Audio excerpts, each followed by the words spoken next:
Good morning, good afternoon, and good evening guys. So andito naman tayo sa Timmy Vlog. So ngayon magluluto tayo ng fried tilapia with coconut cream. So ayan guys, nilagyan natin ng marination yung ating tilapia, salt, turmeric, tsaka paprika. So ayan guys, ipiprito muna natin yung ating tilapia, both sides. So kailangan guys gawin natin yan, ipiprito natin.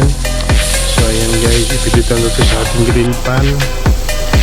So ito pala yung ating ingredients guys. Basic na basic. Meron tayong sibuyas, bawang, meron tayong pechay, luya, tsaka eggplant. So yun guys, sinusutay ko na yung ating aromatics, yung ating mga ingredients.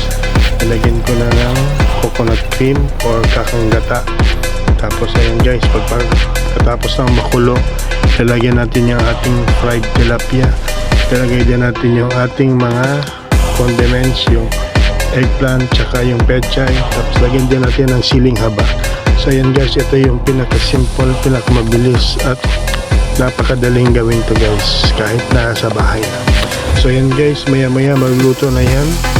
Mekos-mekos lang. So ayan guys, ito yung napakasarap. So ayan guys, naluto na. Mabilis ang luto na to guys. So ayan yung sauce with coconut cream. So maraming salamat guys sa panonood. Bye bye.